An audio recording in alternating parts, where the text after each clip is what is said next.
Le podcast Classe à part est une présentation de la Caisse Desjardins de l'éducation. La Caisse Desjardins de l'éducation, si vous êtes enseignant, enseignante, si vous êtes du personnel de soutien, si vous êtes cadre ou encore professionnel, étudiant en éducation, retraité, membre d'un CPE, d'un centre de petite enfance, c'est une caisse qui est là pour vous, qui va comprendre vos besoins. On travaille qu'avec du personnel de l'éducation.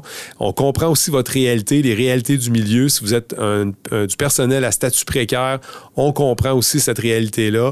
Donc, la Caisse Desjardins d'éducation est là pour vous. Elle va répondre à vos besoins. C'est une caisse qui est 100% virtuelle. Donc, partout au Québec, on peut faire affaire avec eux. Puis Desjardins, il ne faut pas l'oublier non plus. C'est une institution financière qui est impliquée dans notre milieu. C'est un levier socio-économique. Il va faire des dons, des commandites. Donc, ça aide aussi tout ce qui touche l'éducation au Québec. Les podcasts originaux de Boulevard 102.1. Classe à part. Classe à part. Avec Sylvain Dancause. Enseignement, apprentissage et comportement de nos jeunes. Le prof Dancause explore les grands enjeux éducatifs d'aujourd'hui et de demain. Voici Classe à part. Allô tout le monde, ici Sylvain Dancause. Bienvenue au podcast Classe à part, podcast qui explore les grands enjeux en éducation. Aujourd'hui, je suis très heureux. On va jaser d'un sujet qui me tient à cœur. On va jaser de santé mentale. Et pour ça, j'ai une invitée, Mélissa Généreux, qui est avec nous. Bonjour, Mélissa. Bonjour. Mélissa est médecin conseil à la direction de la santé publique de l'Estrie. Elle est professeure à la faculté de médecine et des sciences de la santé à l'Université de Sherbrooke. Et elle est aussi autrice du livre Renfort, livre que j'ai lu cet été d'ailleurs, excellent livre sur la santé mentale chez nos jeunes. Mélissa, j'y vais tout de suite avec une question là, qui est large, là, mais est-ce que nos jeunes vont bien? Oui, question large à laquelle je pense qu'il faut faire attention dans notre réponse. Là, est-ce que j'ai espoir pour nos jeunes? 2000 % là, c'est important qu'on retienne ça. Moi, je suis vraiment plus dans une approche positive, mais force est d'admettre que dans les dernières années, là, je dirais 10-15 dernières années, il y a quand même plusieurs indices comme quoi le bien-être. Là, je ne parle pas vraiment de la maladie mentale, mais le bien-être ou la santé mentale est quand même un peu mise à mal chez plusieurs strates de la population, mais je dirais tout particulièrement nos jeunes. Et j'aurais envie de dire, nos jeunes filles là, ont certains signaux qui allument un petit peu plus encore. Oui, ça correspond un peu à ce que je vois comme prof là, dans mes classes. Puis souvent, j'en jase avec des collègues, là, que ce soit des professionnels, des intervenants dans les écoles. Puis on a comme l'impression qu'il y a plus de problèmes de santé mentale qu'avant. Ça, c'est une vue de l'esprit où vraiment, statistiquement, là, ce qu'on constate, nous, sur le terrain, ça se reflète dans les statistiques au Québec? Mais je trouve que pour bien répondre à ça, il faut d'abord bien définir de quoi on parle quand on parle de santé mentale. C'est super important parce que je trouve qu'encore aujourd'hui, quand on dit un professionnel en santé mentale, entre toi et moi, on va penser à un psychologue, un psychiatre, les équipes cliniques. Psychoéducateur. Oui, aussi. Ouais. Donc, des gens qui vont offrir des services à des personnes qui ont un trouble mental. C'est souvent ou des difficultés importantes, alors que la vraie définition de la santé mentale, là, selon l'Organisation mondiale de la santé, on est pas mal plus dans quelque chose de positif. En fait, tu as une santé mentale, j'ai une santé mentale, nous en avons tous et toutes une en passant, et ça se définit plus par notre état de bien-être qui fait qu'on sent qu'on peut se développer à notre plein potentiel, qu'on joue un rôle significatif dans la communauté, qu'on est quand même résilient, capable de faire face à une dose de stress normale. Donc, ça, c'est la santé mentale. Est-ce qu'à ce niveau-là, on voit un peu plus d'enjeux chez nos jeunes? Oui. Et je tiens quand même à dire qu'on entend beaucoup les jeunes, c'est fascinant quand on les questionne sur les symptômes ou un peu les émotions négatives qu'ils ou elles peuvent vivre. C'est très fréquent. C'est très, je veux dire, à peu près la moitié des jeunes qu'on va sonder. Là, moi, j'ai fait plein d'enquêtes. Des 33 000 jeunes une année ont répondu, 18 000 l'autre année. Donc, j'en ai sondé des jeunes. Oui, c'est ça. C'est pas des petits échantillons de 40-50 personnes. Là. Oh non. C'est assez solide. Et ça, je suis absolument convaincue de ce que je dis. À peu près 40 % au secondaire, puis vers la fin du secondaire, cégep, on monte à peu près à la moitié des jeunes qui, d'une manière ou d'une autre, vont exprimer une forme de détresse psychologique ou des symptômes d'anxiété, des symptômes dépressifs. Donc, tu sais, être irritable, être des pensées envahissantes, se sentir souvent triste, se sentir désespéré, bon à rien. Bon, ce genre de symptômes-là. Ça, c'est très fréquent. Et on entend beaucoup les jeunes nous dire « Ah, mon anxiété. » Ah, je suis certaine que tu l'entends tout le temps, là. Mon anxiété, mon TDA, comme si c'était une maladie. Puis c'est là où je veux mettre un bémol parce que moi, parallèlement aux données d'enquête, je suis aussi d'autres sources de données. On appelle le SISMAC. Là, c'est un système de surveillance des maladies au Québec. Donc là, c'est basé sur les diagnostics médicaux, les données d'hospitalisation, de médication et tout ça.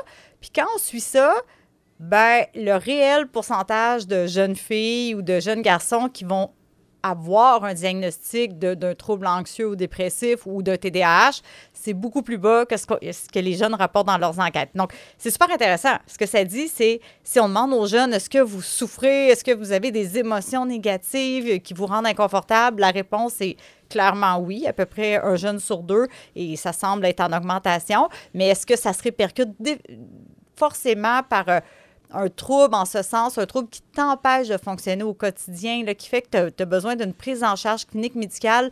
Non, c'est pas forcément là, dans tous les cas le cas. Fait qu'il y a quand même une nuance assez importante à mettre ici. Oui, je trouve ça intéressant parce que là, tu parles de santé mentale, puis tu as donné la définition de la santé mentale, puis souvent, à peu près tout le monde connaît la définition de la santé physique. Là. Mm-hmm. C'est comme clair dans la population, c'est quoi une bonne santé physique, mais une bonne santé mentale, c'est pas toujours aussi clair. Puis, à contrario, si je te pose la question, c'est quoi de la maladie mentale? Parce que ça aussi, des fois, c'est pas si clair que ça, la santé mentale versus la maladie mentale. Bien, je peux donner peut-être l'exemple de la dépression majeure. La dépression majeure, qui est quand même un diagnostic assez fréquent, puis ça va être les mêmes principes pour les différents troubles d'anxiété comme anxiété généralisée, obsessif-compulsif. On va parler d'une série de critères de symptômes. Là, dans nous, ça s'appelle la Bible un peu en psychiatrie ou en médecine pour poser ces diagnostics-là, c'est le DSM. Donc, dans le DSM, il y a une série de critères de symptômes. Pour la dépression, il faut en avoir au moins 5 de ces symptômes-là sur une liste de 9.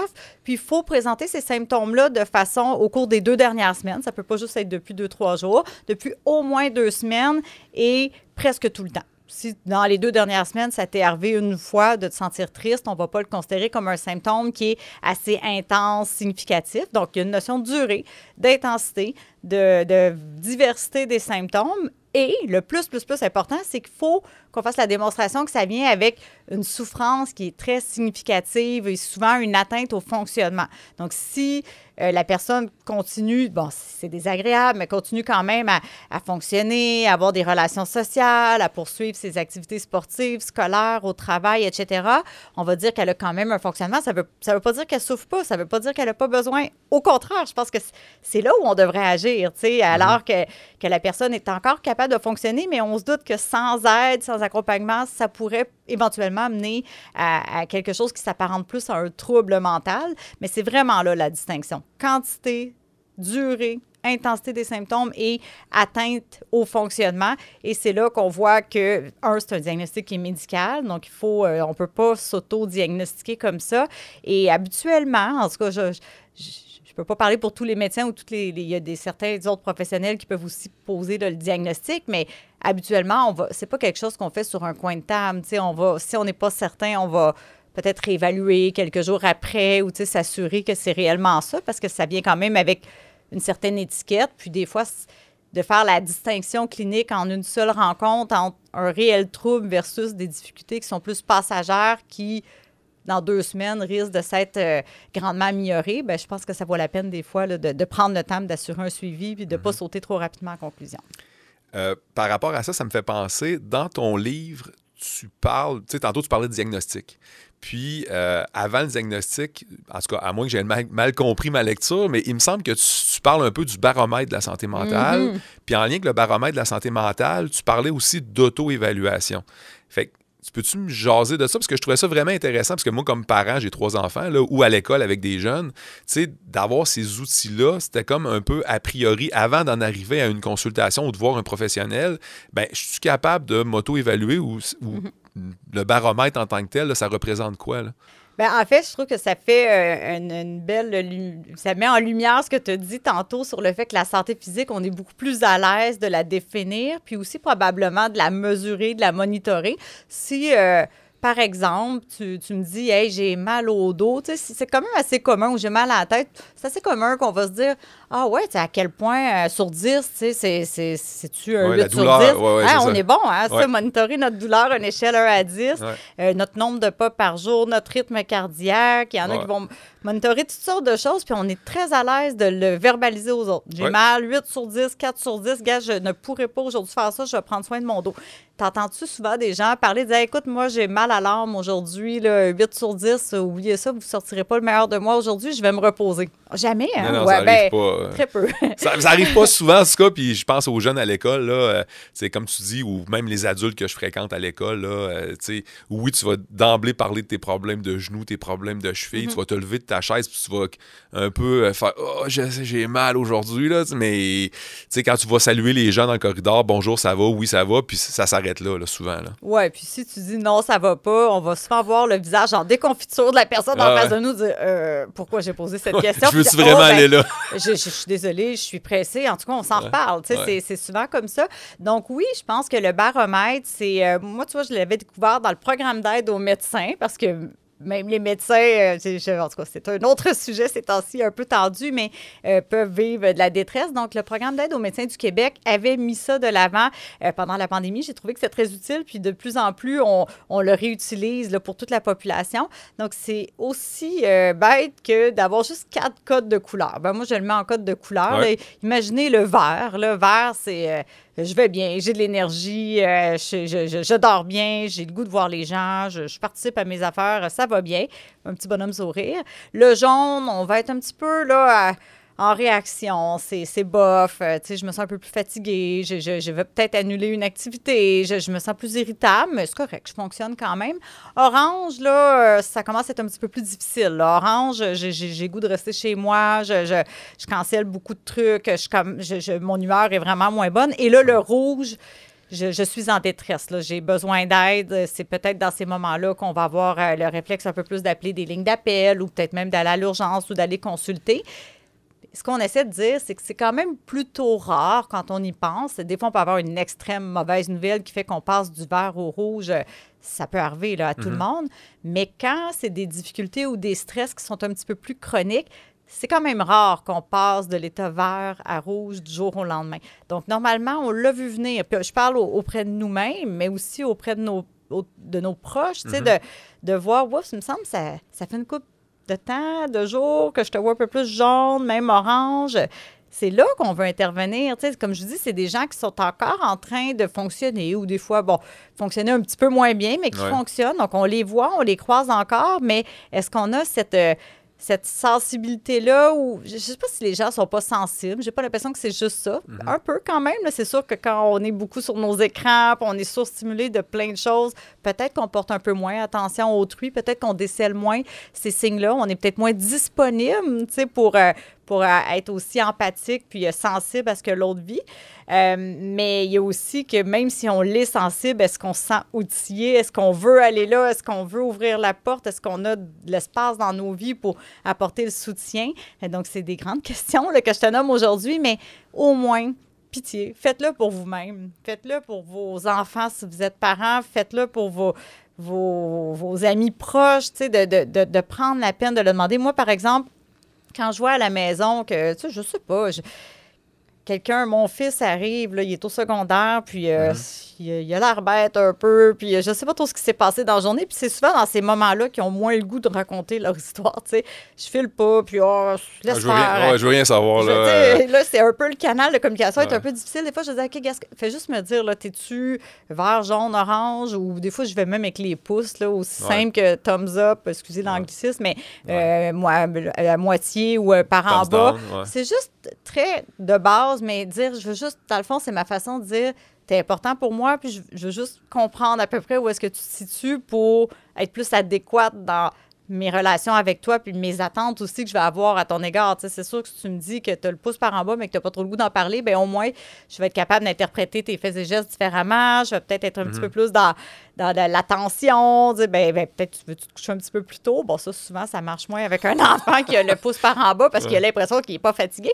Mais bref, c'est aussi d'être plus indulgent, peut-être, envers quelqu'un là, qui qui est davantage vers leur orange. Quand est-ce, comme parent, là, tu parles de ça, quand tu poses cette question-là à tes enfants ou comme un intervenant à l'école comme moi avec des élèves que je vais voir de temps en temps, puis je me rends compte que le comportement a changé depuis quelques jours ou depuis une semaine, il n'est pas aussi souriant, le non-verbal n'est pas pareil, la posture n'est pas pareille. Des fois, on remarque des choses. Puis on fait quoi à ce moment-là comme parent ou à quel moment on se dit bon mais c'est orange, on se dit c'est jaune, puis là à un moment donné on commence à s'inquiéter un peu plus, c'est quoi le crescendo de tout ça, là, ça commence où puis ça s'arrête où puis on s'y prend comment? Mais c'est sûr que chaque personne est unique. Moi je dirais je peux pas te donner un conseil comme ça.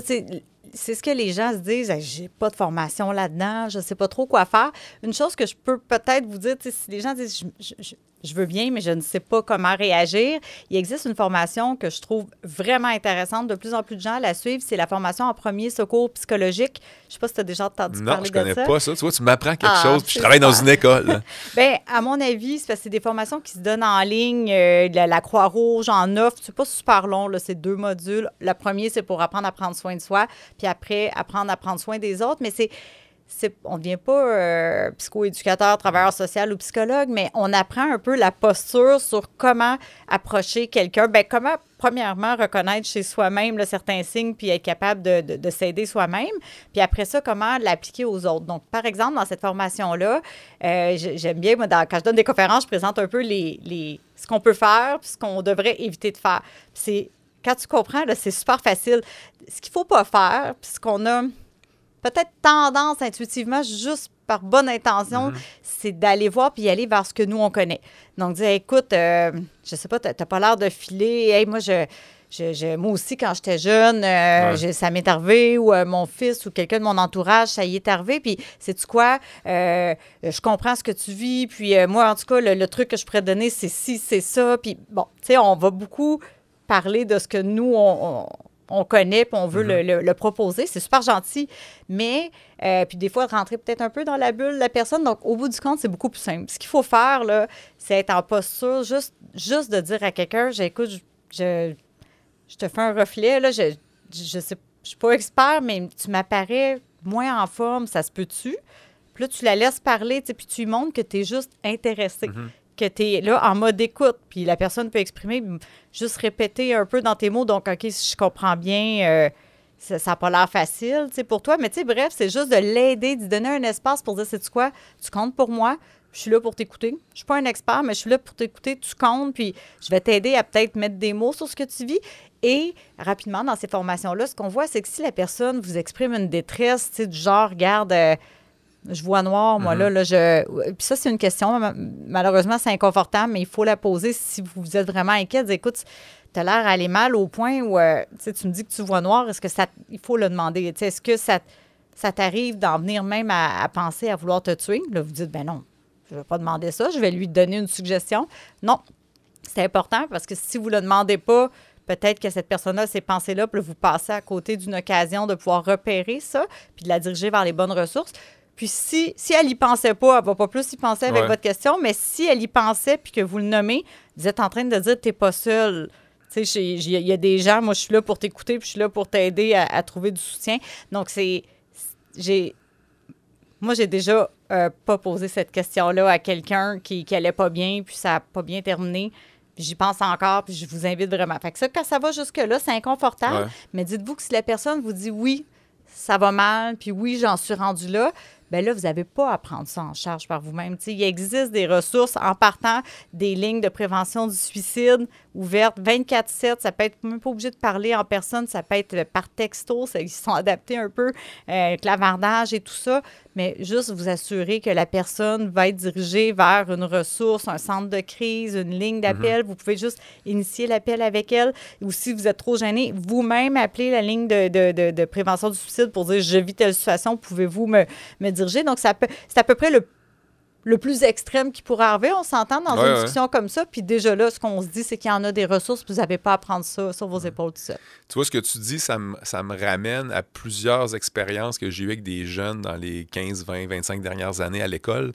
Puis des fois, c'est aussi simple que de signifier un intérêt, puis juste de dire aux jeunes, il me semble que depuis une semaine, tu sais, je te trouve moins souriant, il me semble que il y a quelque chose de changé. En tout cas, regarde, tu peux me parler si tu veux, mais la porte est ouverte, puis n'importe quand, n'importe où, à n'importe quel moment, tu vas jamais me déranger, puis ça va toujours me faire plaisir. C'est parfait, ça. Puis des fois, le jeune ne revient pas, tu sais. Puis 6 mois plus tard, ou même des fois à la fin de l'année, je me rappelle certains cas où, hey, monsieur Sylvain ou Sylvain, peu importe, là, ben merci, tu sais, je suis pas venu te voir, mais juste le fait que tu m'aies posé la question, je me suis rendu compte qu'il y a des gens qui se rendaient compte que j'allais moins bien, tu sais. Puis moi, je pensais que personne ne s'en rendait compte, que j'étais tout seul, puis tout le monde se sacrait de moi, tu sais. Exactement. Fait que des fois, c'est con. C'est pas con, mais c'est un détail que tu penses, toi, comme intervenant, mais finalement, ce détail-là a peut-être fait une petite différence ou une grande différence, puis des fois, on le sait pas. Puis les gens, des fois, nous leur disent quelques mois plus tard, ou même des fois à la fin de l'année, moi, je l'ai vécu. Puis moi, je pensais que, bon, ben, tu sais, il n'est pas intéressant à me parler, mais finalement, non, juste d'avoir signifié un intérêt, tu sais, ça fait du bien. Ça peut changer complètement, tu sais, juste sentir qu'on n'est pas invisible, sentir qu'il y a quelqu'un on compte assez pour que la personne ait pris la peine de le dire. C'est ça, dans un ton qui n'est pas du tout dans le reproche, mais vraiment dans une approche bienveillante. Je m'inquiète pour toi ou je me questionne. Ça peut vraiment, puis je pense que ça permet aussi de valider pour la personne, de dire, OK, j'ai le droit, là, tu sais, c'est pas dans ma tête, je me sens pas bien, j'ai le droit de pas me sentir bien. J'ai le droit, puis j'ai le droit d'aller demander de l'aide, tu sais, et en quelque sorte, la personne devant moi vient de me l'offrir. Donc, est-ce que c'est vers elle que je vais aller ou je vais aller chercher d'autres formes d'aide ou je vais approfondir ma réflexion? Mais oui, ça peut faire toute une différence. Écoute, quand on croise des gens dans la rue, un voisin qui va demander comment ça va puis qui va aller un petit peu plus loin dans sa conversation, moi, ça m'est déjà arrivé à l'épicerie. Je ne connaissais pas du tout la caissière, mais c'était difficile, là. J'avais pas un bon mois, là, j'allais dire une mauvaise journée, mais un mauvais mois, enjeux familiaux importants.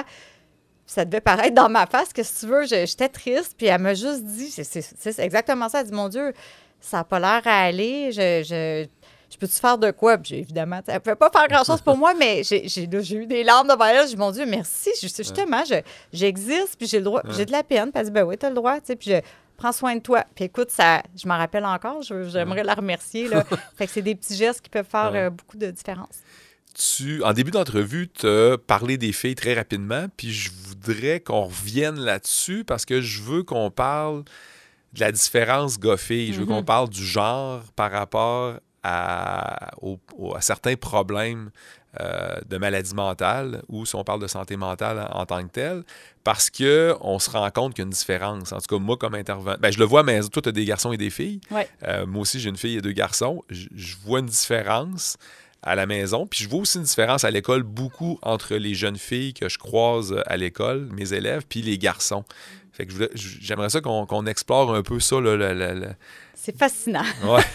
C'est fascinant, puis c'est, mon Dieu, tellement délicat en même temps, surtout en 2025, tu sais, d'aborder ça. Puis on se comprend, cette notion ici que des tendances, des moyennes, tu sais, chaque personne est unique. Puis je veux dire, moi, souvent, je me considère avec certains comportements, des fois, à saveur un peu plus masculine, des fois féminine. Bon, c'est vraiment en moyenne. Mais à travers l'adversité, les crises. Puis moi, je l'ai vu même à la suite de grandes crises comme des grandes inondations ou le déraillement de train à lac Mégantic ou même pendant la pandémie. Quand on vit des grands bouleversements, typiquement, en moyenne, les hommes et les femmes ne vont pas avoir exactement les mêmes stratégies qu'on dit de coping ou de mécanismes d'adaptation. On sait qu'en moyenne, les jeunes filles ou les femmes vont davantage avoir des stratégies orientées vers les émotions.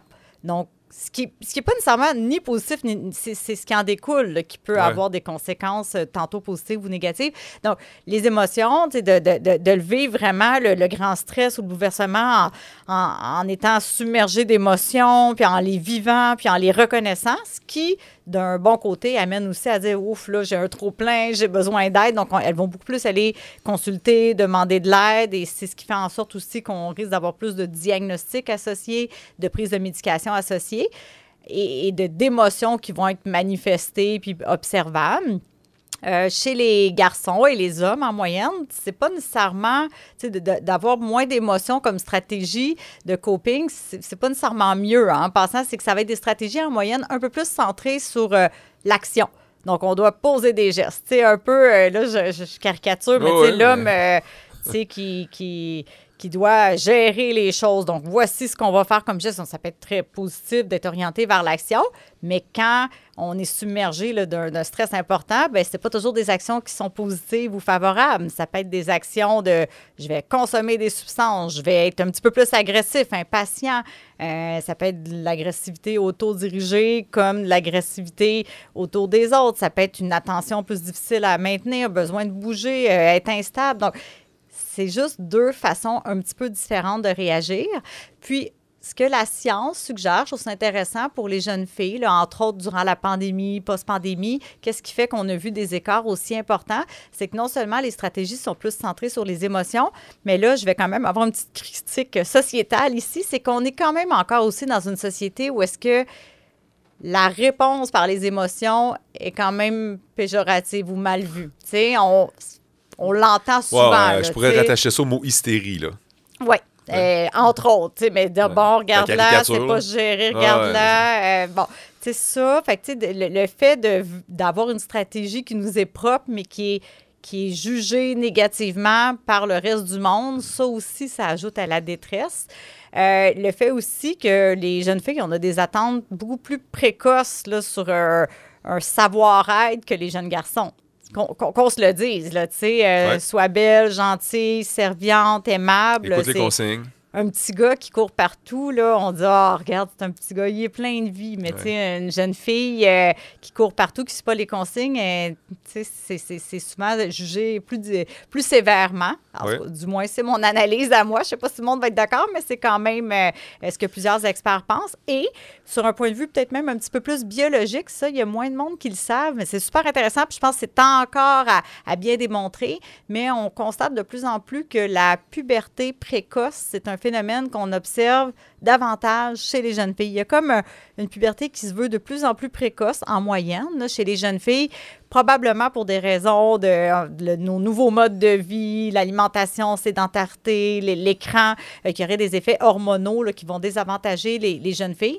Désavantager dans le sens que si tu as une puberté précoce, beaucoup trop tôt par rapport à ton développement social et psychologique qui est peut-être pas rendu à un stade vers la voie adulte, bien là, encore une fois, ça crée quelque chose de bizarre là, parce que tu vis dans un corps de femme avec une société qui a encore plus d'attentes envers cette jeune femme-là qui a l'air d'un adulte, alors que dans sa tête, dans son développement émotionnel, psychologique, social, n'est pas encore rendu là. Donc, ça met encore plus un déséquilibre, si on veut, puis une pression. Donc, bref, plusieurs raisons quand même pour expliquer que nos jeunes filles, devant tous les grands stress qu'on vit de nos jours, peuvent l'avoir de façon particulièrement difficile là, au niveau de la gestion des émotions. Par rapport au genre, bien, on vient d'en jaser, mais par rapport à l'âge, quand on regarde nos jeunes du primaire, nos jeunes du secondaire, puis j'irais jusqu'à l'université, là, si on part du primaire en passant par le secondaire, le cégep, l'université, qu'est-ce qu'on voit statistiquement par rapport justement aux troubles qu'on constate là, en lien avec la santé mentale?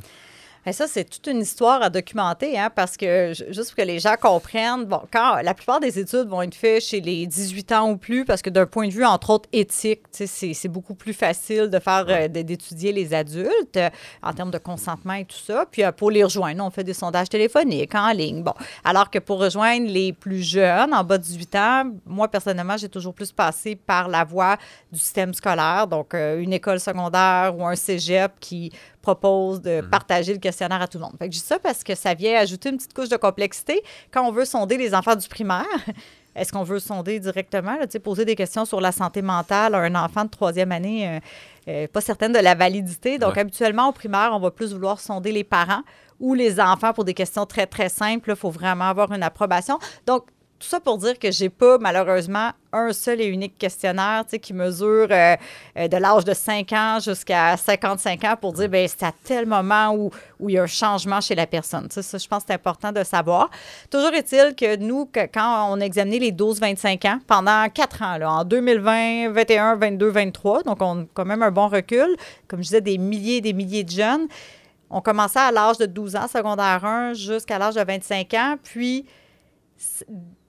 au premier cycle du secondaire, c'était encore... Il y avait quand même déjà beaucoup de jeunes là, qui affichaient des symptômes anxieux ou dépressifs, qui nous rapportaient ça dans l'enquête. Ça, je t'interromps, mais juste pour les gens qui nous écoutent, là, le premier cycle du secondaire, on parle de jeunes de secondaire 1 et 2. Oui. Fait que 12, 13, 14 ans à peu près. Oui, c'était quand même plus bas. Puis là, si vous aviez une figure là, devant vous, vous verriez que ça monte progressivement à chaque année pour atteindre un genre de plateau là, à peu près en secondaire 5. Là.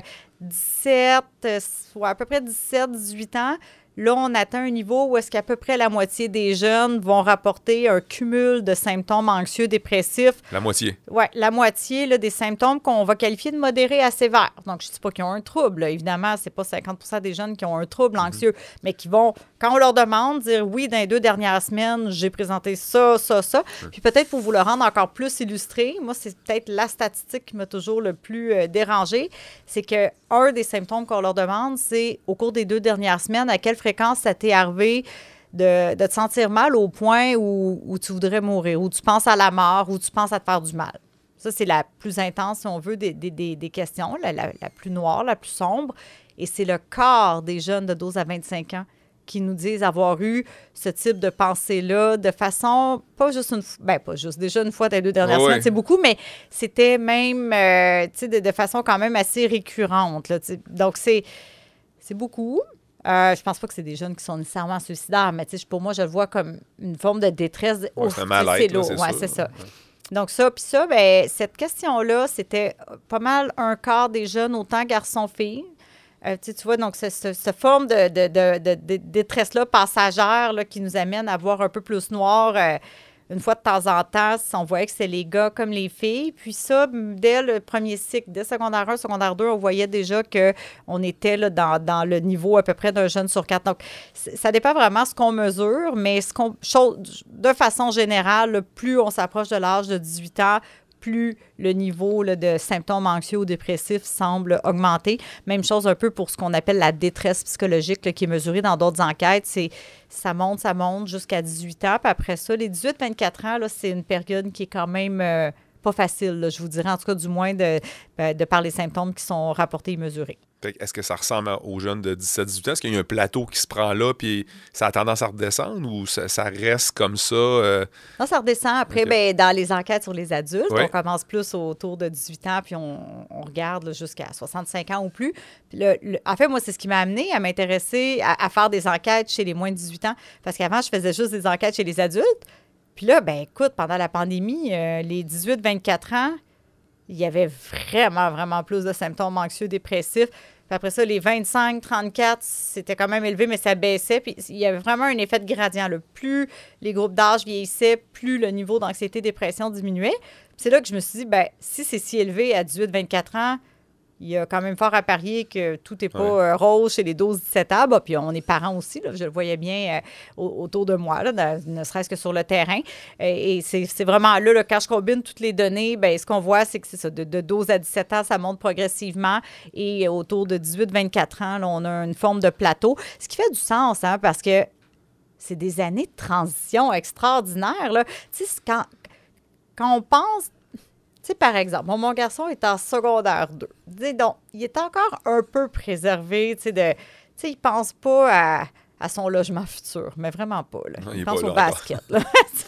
Et c'est ça. C'est très les intérêts, les amis. C'est d'autres sortes de stress, mais c'est encore quand même, il est un peu épargné de l'éco-anxiété, le futur, les changements climatiques, le coût de la vie. Papa, maman continuent à payer pour leurs affaires. Mais à un moment donné, là, tu veux ton indépendance financière. Donc là, tu veux travailler. Et puis là, tu es de plus en plus sur les réseaux sociaux. Puis là, tu vois tout le monde se pavaner avec leur marque, puis leur voyage, puis leur bien matériel, puis les beaux moments que tout le monde se paie, puis que partage allègrement. Donc là, il y a une pression, de vouloir tout maintenant, de vouloir être indépendant dans un contexte où tout coûte cher, dans un contexte où le logement est difficilement accessible pour les jeunes, dans un contexte où là, tu dis, bon, je veux une carrière, mais en même temps, je veux vivre ma vie tout de suite, mais en même temps, je veux une belle carrière plus tard. Et là, tout le monde me demande ce que je veux faire. Donc, les questions sur le cheminement professionnel, académique, c'est quand même beaucoup aussi de pression. Donc, vraiment, le 18-24 ans, on veut devenir adulte, mais je pense sincèrement que c'est plus difficile, le 18-24 ans d'aujourd'hui, que celui qu'on a connu là, il y a quelques décennies. Là. Tu sais, on n'avait pas cette pression-là du coût de la vie, du logement, des changements climatiques, des réseaux sociaux qui nous rendent constamment en culture de performance, de productivité, puis un peu même la polarisation, le fait que tout est tendu, la désinformation, tu sais, tout ça, adulte, 24 ans, tu es en plein dedans. Tu es en plein dedans, puis tu n'as pas nécessairement le recul d'une personne dans la cinquantaine. Tu n'as pas le recul d'être capable de remettre les choses un peu en perspective. Tu sais, tes premières ruptures amoureuses, c'est tough. Là, c'est difficile. C'est difficile de se dire... Tu sais, moi, là, les gens qui disaient « Ah, 1 de perdu, 10 de retrouvé », là, j'ai toujours trouvé que ça faisait pas de sens. Quand c'est la première fois que ça t'arrive, tu sais, ou fais-toi-en pas, dans 10 ans, tu t'en rappelleras plus. Hey, je vis une crise maintenant, tout de suite, puis je suis pas capable, moi, vos conseils de vieux, là, ça marche pas. Donc, il faut comprendre que toutes ces crises-là, normales, qu'on peut vivre à l'adolescence, au début de l'âge adulte, combinées à des facteurs de stress qui sont très contemporains, qu'on n'avait pas à notre époque, quand nous, on était plus jeunes, ça en fait quand même beaucoup là, à porter sur les épaules de ces personnes-là. Oui, c'est ça. Dans ton discours, j'entends beaucoup de causes. C'est le fameux « mais pourquoi les jeunes souffrent? Qu'est-ce qui se passe? Qu'est-ce qu'il y a de différent? » Fait que là, tu en as nommé quand même plusieurs éléments. J'aimerais ça revenir sur un élément qui a fait couler beaucoup d'encre dans les dernières années. J'ai un petit doute. Ouais. Les écrans, les réseaux sociaux. Là, on sait que le cellulaire est maintenant interdit à l'école, mais je veux qu'on jase quand même de ça un peu parce que un peu comme, je vais donner un exemple qui est un peu, il n'est pas bizarre, mais tu sais, la cigarette. Dans le temps, on regarde dans le temps de mes parents, tout le monde fumait, puis c'était comme accepté socialement, puis il n'y en avait pas de problème, puis c'était quasiment bon pour la santé de fumer. Puis à un moment donné, les études sont sorties, puis on s'est rendu compte que finalement, il y avait des corrélations entre certains troubles ou certaines maladies, puis le fait de fumer. Puis après ça, on a interdit, puis moi, j'ai connu l'époque où la cigarette était permise dans les restaurants, puis là, après ça, maintenant, je veux dire, ça n'existe plus, ça, là. Bon, les réseaux sociaux, c'est pas pareil, là, parce que, bon, premièrement, ça s'en va sur ton cerveau et non pas sur ta santé nécessairement physique, quoique il peut y avoir des liens, là. Mais, puis pas mal à part de ça. Mais il reste que j'aimerais ça t'entendre là-dessus parce que je sais qu'on a de plus en plus de données, puis de plus en plus, on commence à comprendre certaines choses qu'on ne comprenait pas il y a 5 ans ou il y a 10 ans, là. Bien, j'aime bien l'analogie avec la cigarette parce qu'il y a des éléments de ressemblance, puis aussi quand même des éléments différents. Donc, j'aime bien, je trouve que c'est concret. On parle de quelque chose qu'on connaît. Bon, avec la cigarette, peut-être un élément quand même très important comme différence, c'est que la cigarette, on vise consommation zéro. Donc ça, c'est important à dire que pour les écrans, évidemment, on ne vise pas consommation zéro, sinon on serait en train de tourner cette balado-là pour rien. Personne ne nous écouterait. Il y a vraiment plein d'avantages, ça fait partie de notre vie. Le numérique, ça fait partie de notre vie. Donc, l'idée, c'est plus de chercher un équilibre ici. Ouais. On entendra très rarement là, des médecins ou des intervenants en milieu scolaire dire « Ah, ben ça, de trouver un équilibre avec ta consommation de cigarettes. » Habituellement, on dit qu'il n'y a pas assez de valeur ajoutée. Là, c'est vraiment consommation zéro. Il y a juste du négatif. Il y a juste du négatif. Ben, je veux dire, au long terme, là, je comprends que la personne sur le coup, ça lui apporte un bienfait, mais c'est un peu comme l'écran va l'apporter. Mais au moins, l'écran a quand même des valeurs une valeur ajoutée au niveau de communication, d'appartenir à des groupes, de partager des intérêts, d'apprendre des choses.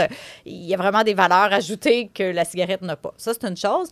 Par contre, la cigarette et l'écran, en termes d'activation du circuit de la récompense, la dopamine, en termes de phénomènes addictogènes, bon, c'est sûr que la cigarette avec la nicotine, il y a une dépendance qui est beaucoup plus physique là, qui va se développer. Donc, c'est pas tout à fait la même chose, mais il y a aussi ce sentiment-là de dépendance qui se développe assez rapidement au niveau des écrans. Quand j'ai sondé les jeunes de 12-25 ans, puis je leur demandais, ça, en 2023, là, ça fait pas si longtemps, c'est à peu près un jeune sur 2 qui disait « Moi, je me considère moyennement très dépendant aux écrans. » Donc, même les jeunes le reconnaissent qu'ils se sentent quand même assez accros à ça. Puis, un autre parallèle avec les cigarettes, puis je pense que c'est celui-là qui me dérange le plus et de loin, c'est les stratégies de marketing, puis les stratégies de développement, les modèles d'affaires derrière. parce que c'est la même affaire. Les compagnies de tabac, puis les géants du web qui sont derrière les réseaux sociaux, tous les jeux en ligne et tout ça, ont exactement le même intérêt et prennent des stratégies tantôt numériques, tantôt mettre de la nicotine. Mais des stratégies qui n'ont qu'un seul but, fidéliser les gens, les rendre le plus accros, question de générer plus de profit. Ils ne pensent pas à notre bien-être, ils ne pensent pas à notre santé mentale, ils sont là à des fins lucratives. Puis la façon d'être lucratif, c'est de faire revenir les gens, de faire des consommateurs fidèles. Et ça me dérange vraiment beaucoup. À un moment donné, je suis tombée sur... c'est l'ancien... Je pense que c'est vice-président, en tout cas, c'est sur Facebook, là, il y a une dizaine d'années, cette personne-là était responsable de faire croître les audiences sur Facebook. Donc, sa job, c'était de rendre le plus possible de gens accros à Facebook, autrement dit. Puis là, bien évidemment, il a quitté, puis là, il faisait une conférence sur YouTube. C'était super intéressant à des futurs hommes d'affaires et femmes d'affaires là, de Harvard ou quelque chose comme ça. Puis, il disait... on le savait, là, à quelque part, on n'est pas fou. On ne savait pas exactement par quel mécanisme. On savait que ce qu'on faisait, c'était pour rendre accro. On savait qu'à quelque part, étude, pas étude, c'est relativement évident que c'est malsain ce qu'on fait. Puis il dit, je suis sortie de ça, je suis content parce que il dit, c'est une bête. Puis là, en ce moment, plus on la nourrit, cette bête-là, plus elle a le potentiel de carrément détruire le tissu social. Mais il dit, on est capable aussi d'être conscient de ça, puis être capable de retrouver un équilibre pour pas qu'elle nous... Donc lui, ce que j'aime, c'est qu'il est conscient qu'au-delà de l'effet individuel, c'est que ça a un effet sociétal. On le voit de plus en plus, là. Je veux dire, ça prend un contrôle, un narratif du discours. On parle de plus en plus de polarisation, tout ça passe par les réseaux sociaux. On parle des grands enjeux politiques qui de plus en plus sont dominés par les plateformes, par des chambres d'écho, par des gens qui se retrouvent pris dans des idées qui sont très, très campées, très extrêmes. Juste ça fait en sorte que même si de nos jours, tu dis, moi, je n'utilise pas les réseaux sociaux, on vit dans une société qui est complètement teintée par ça, même si nous-mêmes, on n'est pas utilisateurs. Si moi, je peux ne pas utiliser de cellulaire, parce qu'il n'est pas vrai, là, mais mettons, puis me faire foncer dans la rue par quelqu'un qui n'a absolument pas vu que j'étais là, puis qui était trop happé par son écran, je peux me faire servir par quelqu'un qui a les yeux complètement éteints, puis qui n'a rien à foutre d'être là, puis qui est un peu dans le monde réel, qui n'a pas développé les mêmes aptitudes sociales qu'il aurait dû développer s'il avait eu un développement, une enfance moins connectée. Donc ça, moi, je trouve que c'est, à mon avis, là, un des plus gros enjeux, celui qu'on nomme peut-être pas encore assez. Donc oui, les écrans pour le développement du cerveau des jeunes, pour le développement de leurs compétences, c'est important, mais les écrans comme élément qui vient modifier notre rapport à l'autre, puis notre rapport au monde, puis nos rapports dans la société, moi, ça, c'est ce qui me préoccupe le plus au moyen long terme. Oui, parce que j'imagine que dans les solutions en lien avec une bonne santé mentale, avoir une bonne santé mentale, j'imagine que il faut que tu sois connecté, mais connecté socialement. Là. Oui. J'imagine que c'est un facteur de protection quand tu es capable de connecter avec les autres. Exact. Puis là, les gens diraient, oui, mais je suis connecté en ligne. Oui, ça dépend encore une fois. Si c'est pour appeler grand-maman qui habite à Sept-Îles, puis on se fait un FaceTime, une vidéo, c'est pas du tout la même chose.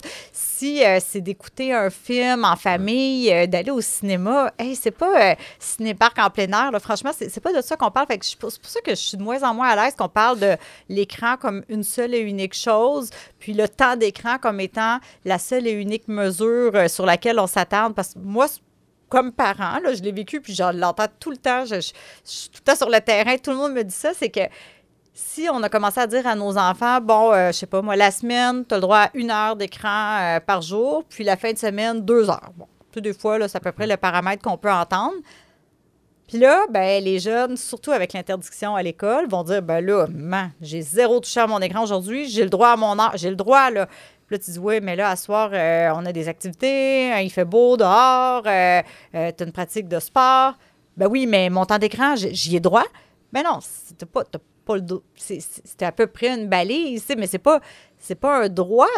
C'est un super beau problème. Si t'es rendu à te coucher et tu dis, hey, j'ai même pas eu le temps de faire mon temps d'écran, j'ai mon Dieu, bravo. T'as passé une belle journée. T'as passé une belle journée, t'as été stimulé. Donc, c'est pas tant le temps d'écran qui compte que comment on utilise notre temps libre, puis s'assurer d'aller chercher un équilibre pour socialiser dans le monde réel, regarder les gens dans le blanc des yeux.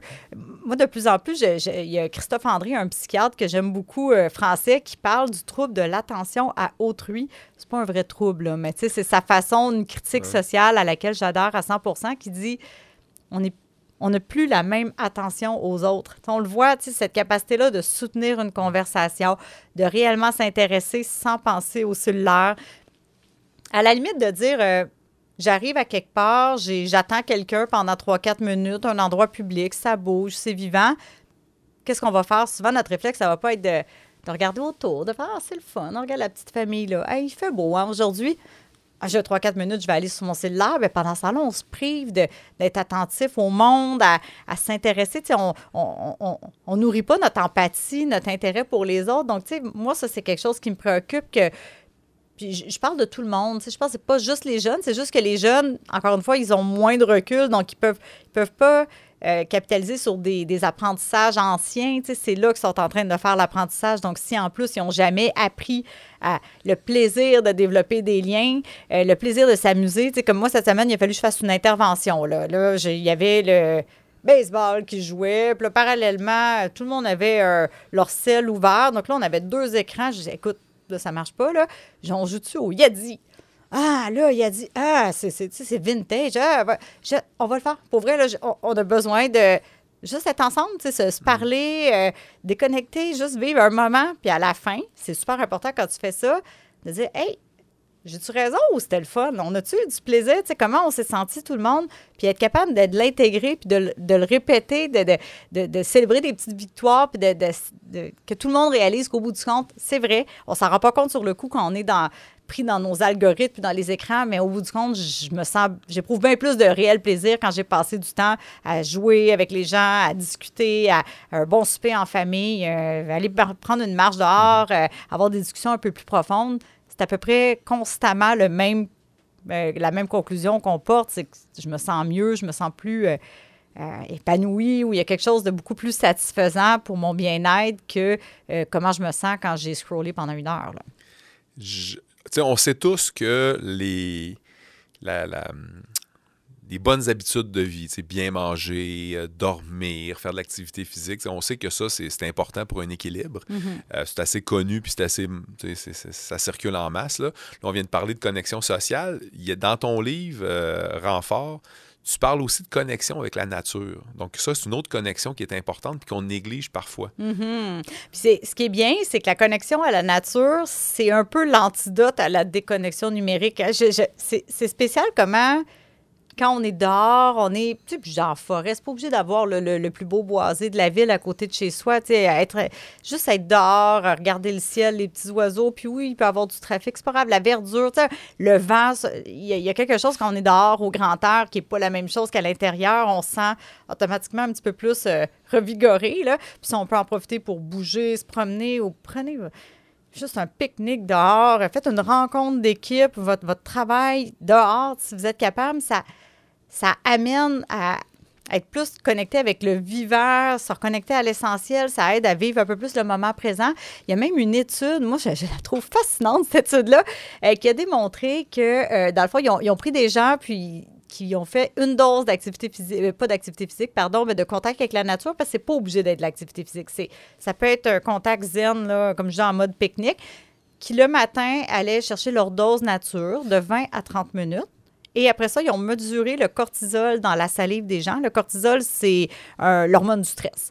Donc, plus votre cortisol est élevé, plus vous allez vous sentir stressé. Et ils ont démontré que dans le groupe qui avait eu l'exposition à la dose nature, la quantité de cortisol dans le sang, dans la salive, a diminué de 20 % à chaque heure de la journée. Pour le reste de la journée, 20 % de plus que dans le groupe qui n'ont pas eu leur dose nature. Donc là, ce que je suis en train de dire, autrement dit, c'est que ça a un effet un peu d'une pilule. Tu sais, on parle souvent de médicaliser ou de consommer des médicaments pour gérer le mal-être, mais en fait, d'aller chercher sa dose nature de 20-30 minutes, c'est pas trop sorcier. Surtout tôt en journée, on a un gain pour le reste de la journée. On est en train de réduire de 20 % notre niveau de stress là, mesuré par le cortisol. Je trouve ça époustouflant. C'est parce que c'est accessible. Puis c'est pas juste l'été. Là, l'hiver aussi, il faut juste bien s'équiper, puis on peut passer du temps. Et j'irais même jusqu'à vous dire, c'est sûr qu'idéalement, c'est d'être dehors, puis de vraiment en profiter pleinement immergé dans la nature, mais il y a même des études qui suggèrent que si pour vous, c'est plus compliqué ou si vous avez vraiment un travail à faire à l'intérieur ou je sais pas trop, déjà d'aménager avec plus de plantes à l'intérieur. Tu sais, je sais pas si dans les salles de classe, c'est possible, mais en tout cas, dans les bureaux, les espaces, les espaces de vie, tu sais, pour les élèves, par exemple, la verdure, quelque chose qui est plus axé, c'est ça, sur le verdissement à l'intérieur. Déjà là, ça peut changer de quoi. Même les cadres, la décoration qu'on prend, si c'est plus axé sur la nature. Même le fond d'écran, à la limite, là, si vous en prenez un avec une connaissance. Oui, non, sans blague, c'est mieux ça que rien. Tu sais. Donc, c'est l'idée d'un aquarium, d'avoir une mangeoire à oiseaux, de regarder par votre fenêtre, de profiter de juste s'exposer, même de l'intérieur, s'exposer à la nature. Déjà, c'est bien. Donc, c'est tellement bien que c'est pas tout le monde qui le sait, mais on a des médecins de plus en plus qui prescrivent la nature. Ça s'appelle Prescrit Nature. Comme moi, j'ai mon pad de prescription. Je dis médecin, mais ça peut être des infirmières, travailleurs sociaux, vraiment plusieurs professionnels du domaine de la santé peuvent prescrire la nature.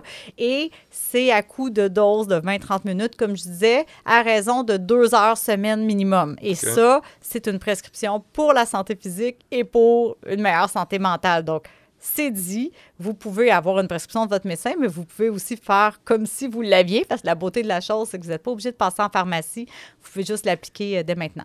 Tu m'amènes, parce que tu as utilisé le mot dose, puis tu as utilisé le mot médicalisation dans ce qu'on jase depuis tantôt. Tu vois, moi, comme prof au secondaire, j'ai l'impression, mais je pense que les chiffres me donnent raison, j'ai l'impression que je vois plus de troubles d'anxiété chez les jeunes. J'ai l'impression aussi que je vois plus de jeunes qui ont des états dépressifs. Donc, j'associerais ça peut-être pas à une dépression, mais bon, ils ont des symptômes dépressifs, en tout cas. Puis j'en vois beaucoup qui consomment des médicaments, donc qui sont médicamentés, qui prennent des pilules pour différents troubles. Puis ça, j'aimerais ça qu'on en jase parce que on a l'impression que ça a... En tout cas, moi, j'ai l'impression que ça a explosé depuis des années. Puis avant ça, j'en voyais presque pas. Puis maintenant, j'ai l'impression que c'est commun. Ton impression, elle est tout à fait juste. Moi, c'est, je dirais, ce que je regarde de plus près là, ces temps-ci. J'ai eu accès à des données, là, une compagnie qui s'appelle IQVIA, IQVIA, qui ont accès à toutes les données de pharmacie communautaire ou pratiquement tout ce qui se circule en pharmacie, là, toutes les marques de pharmacie qu'on a dans notre communauté. Puis, on est capable comme ça de monitorer le pourcentage de gens par groupe d'âge au Québec, puis au fil des années, qui consomment des antidépresseurs ou qui consomment aussi des psychostimulants. Les psychostimulants, c'est ce qui va servir à traiter le TDAH, donc Concerta, Ritalin, pour ne nommer que ceux-là, Vivance, etc. Et dans les deux cas, ce qu'on voit, là, j'ai les données jusqu'à décembre 2024. Là, je veux dire, on ne peut pas être plus à jour que ça. C'est récent, oui. 2025, elle n'est même pas encore terminée. Et ce qu'on voit, c'est que c'est en augmentation constante chez les jeunes. Depuis avant la pandémie jusqu'à aujourd'hui, ça ne fait que monter à chaque année, en particulier chez les jeunes. Quand je dis les jeunes, bien là, tout dépendant de quel médicament, on est dans... jeunes, je dirais secondaire et début de l'âge adulte, là, c'est vraiment les groupes plus ciblés. Si je peux donner un exemple pour les jeunes femmes, autour de l'âge de 18 ans, 18-24 ans, là, la tranche d'âge que je disais qui vit plusieurs transitions, plusieurs stress, on est à peu près à une jeune femme sur 5 qui, en 2024, a eu au moins une ordonnance d'antidépresseur là, qui a été prise à la pharmacie. Une femme sur 5. C'est énorme. Ouais. Et ce qu'on voit, c'est qu'en vieillissant, ben, cette habitude-là ou cette prescription-là, souvent, semble renouveler parce qu'après ça, le pourcentage de femmes qui en consomment ne fait qu'augmenter jusqu'à l'âge de 50-60 ans. Donc, on est rendu vraiment à une proportion assez importante. Ceci étant dit, je trouve ça super important à dire parce que là, j'entends probablement des mères, des pères ou des jeunes femmes ou des jeunes hommes qui vont dire, ben là, est-ce que j'ai mal fait d'en prendre? C'est absolument pas ça que je dis. T'sais, premièrement, chaque personne est unique, chaque personne a son parcours. Puis bien sûr que les antidépresseurs ont une utilité, des fois pour gérer des troubles anxieux, des fois pour gérer des troubles plus au niveau de l'humeur, comme une dépression majeure, ou un trouble un peu d'épuisement, un trouble d'adaptation là, quand on vit des grands stress. Je ne suis pas contre ça, je suis médecin. Mais où est-ce que ça me questionne, c'est pourquoi ça l'augmente comme ça autant à chaque année, puis jusqu'où ça va arrêter. Et ma plus grande question, c'est est-ce qu'à chaque fois, c'était absolument nécessaire en premier lieu? T'sais? Puis là, j'ai l'air de critiquer les médecins, mais vraiment pas. Hein. Moi, je pense que le médecin arrive au bout de la ligne, parce que c'est beaucoup les médecins de famille qui prescrivent. Là, quand on voit, là, c'est la vaste majorité de ces médicaments-là sont prescrits par les médecins de famille. Mais eux, ils arrivent en bout de piste. Là. Puis là, il y a plein d'étapes là, où est-ce qu'on l'a peut-être échappé. Puis ça fait écho à tout ce qu'on s'est dit là, depuis le début de notre échange. On a des gens qui tombent dans le jaune, dans l'orange, qui se mettent à moins bien filer. Il n'y a peut-être pas eu l'occasion qui s'est présentée pour ces personnes-là de pouvoir exprimer ou aller chercher de l'aide ou agir un peu plus en prévention, d'installer le contact avec la nature comme stratégie, de trouver des moyens de déconnecter un peu de l'écran pour équilibrer, de pouvoir jaser à un intervenant ou un adulte de confiance. Bon, puis là, la personne, elle accumule parce qu'elle n'a pas pu avoir accès à ces stratégies-là qu'on va dire non pharmacologiques. Puis là, bon, on a un système de santé aussi, puis bien, scolaire, on sait qu'il y a des ressources quand même qui sont moins disponibles au fil des années. Donc, des intervenants en milieu scolaire qui auraient peut-être pu agir un peu en amont ou plus précocement. Oups, un filet de sécurité de moins. Même chose au niveau de la santé première ligne. Je n'ai pas de médecin de famille ou mon médecin est débordé. Puis finalement, quand je vais le voir, là, c'est peut-être à l'urgence ou en sans rendez-vous. Là, ça va plus bien. Là, je suis rendue dans le rouge. Fait que là, qu'est-ce que vous faites avec une jeune fille, un jeune homme qui vient vous voir dans le rouge, là, qui est en détresse, qui voit noir? Tu voudrais bien lui dire, écoute, as-tu pensé à la psychothérapie? Ah, il y a 6 mois d'attente. Ah, tu n'as pas d'assurance. Ah, bon, écoute, là, je te vois en détresse, je ne peux pas te laisser partir. Vous comprenez qu'à un moment donné, dans l'arsenal thérapeutique, il reste la médication. Fait que je ne critique pas du tout. Là. Je pense que c'est vraiment, vraiment important que, comme société, on se pose la question de comment ça qu'on est toujours en augmentation constante. Puis est-ce qu'à chaque fois, on a offert ou on aurait pu agir un peu plus en amont, en prévention, ou dire, bien, on va prescrire la médication parce que là, tu viens nous voir, tu es dans le rouge, puis clairement, ça va pas bien, puis je suis pas à l'aise de te laisser partir sans ça. Mais parallèlement, il n'est pas trop tard. Là, on peut travailler sur les autres stratégies. Puis, j'aimerais te référer à une travailleuse sociale. J'aimerais te travailler à un organisme communautaire ou as-tu un intervenant à l'école en qui tu as confiance? C'est pour essayer d'explorer les autres stratégies. Ça peut être de t'investir dans un projet artistique, culturel, de redévelopper des liens, t'investir dans des causes ou des choses qui te font voir des gens, de renouer avec certains amis. Si tu as des conflits, je peux peut-être t'aider pour avoir plus confiance en toi. Avec tes parents, on peut peut-être aider aussi à dénouer certaines impasses. Ton sommeil est problématique, on va regarder ça un peu. Peut-être que réduire l'écran 2 heures avant, ça va t'aider à dormir. Il y en a plein de trucs. Mais si c'est pas dans un bureau de médecin où est-ce qu'on a 12-15 minutes, puis là, on se fait dire qu'il faut augmenter la cadence, là, la performance. Ouais. Fait on se dirige pas vers une approche où est-ce que c'est là qu'on va pouvoir aborder toute cette gamme-là. Donc, j'en appelle vraiment à tout le monde, aux parents, aux intervenants à l'école, aux intervenants CLSC, aux organismes communautaires. Et c'est là que je pense qu'on n'a pas le choix d'élargir tous et chacun un peu nos bases, nos connaissances, nos aptitudes de base pour être capable de porter assistance à quelqu'un avant qu'il soit trop dans le rouge, puis essayer de l'aider à réfléchir à des solutions là, qu'il pourrait mettre en place pour essayer d'aller mieux. Fait que ça, tout ça est comme un grand tout cohérent, là, puis la résultante, c'est un enjeu de surmédicalisation, surtraitement là, qu'on observe ces dernières années. Bien, ce que je trouve intéressant dans ce que tu dis, c'est que, bien, dans ce qu'on a dit dans la dernière heure, là, c'est qu'il y a des solutions individuelles, puis on en a parlé de quelques-unes, mais ça ne peut pas juste passer par les solutions individuelles. Là. À un moment donné, le fardeau ne peut pas être seulement sur un individu, puis on est fort là-dessus dans notre société, là, c'est ta faute, c'est ta responsabilisation. Bon, on me demande comme citoyen de faire des choses, puis on dirait que le fardeau revient sur nos petites épaules de citoyens, mais à un moment donné aussi, la collectivité doit prendre ça en charge. Puis tu le disais un peu, il y a des solutions collectives dans le sens où c'est tout un système, puis si le système est un peu défaillant, bien, on échappe aussi des individus à travers ce système-là. Donc, totalement. Fait que ça prend une cohérence entre les solutions individuelles et les solutions collectives. Ben moi, c'est là un peu que ça m'inquiète ces temps-ci. Un peu, je ménage mes mots parce que je veux bien essayer d'être positive, là, mais je vois pas trop où est-ce que notre système en ce moment est en train de se dire « Hey, on va mettre en place des filets de sécurité. On va faire en sorte que nos jeunes vont avoir plus d'outils puis plus de ressources pour maximiser leur état de bien-être. » T'sais, on reconnaît la souffrance, donc on va agir en conséquence. Moi, je les vois pas. Exemple, c'est très personnel, mais c'est parce que je le vois, là, puis je trouve tellement que c'est magique. On a eu avant là, les coupures, notre cours, on est à côté d'une école primaire, puis à l'école, ça a pris du temps, là, mais il y a quelque chose de très participatif, puis ils ont décidé de faire un redesign là, de la cour d'école, avoir le courage d'enlever beaucoup d'asphalte, mettre beaucoup plus de verdure, puis, mais ils ont gardé quand même l'asphalte pour le terrain de basket. Il y a des choses quand même qui nécessitent un petit peu d'asphalte. Ils l'ont revampé, puis écoute, c'est magnifique ce qui se passe. Là. C'est pas juste pendant les heures d'école, là, c'est rendu... moi, je suis à côté, j'entends le ballon dribbler à longueur de journée, puis c'est parfait, j'adore ça. Jamais je vais me plaindre de ce bruit-là. C'est beau, ça devient un lieu de rassemblement. Il y a des parents qui viennent faire des fêtes d'enfants là, c'est gratuit, c'est vraiment un lieu de rassemblement. Je suis convaincue que les jeunes passent moins de temps isolés dans leur chambre sur l'écran parce qu'ils ont le goût, ils voient que c'est là que ça se passe au village. Là, moi, je suis dans un village, mais juste ça, là, on parle de quoi? D'une infrastructure, de je sais pas combien ça a coûté, mais tu sais, je veux dire, on n'est pas dans des soins médicaux de pointe, là, puis des IRM, des choses super chères, mais pourtant, on est en train de faire de la santé, on est en train de produire de la santé quand on fait ça.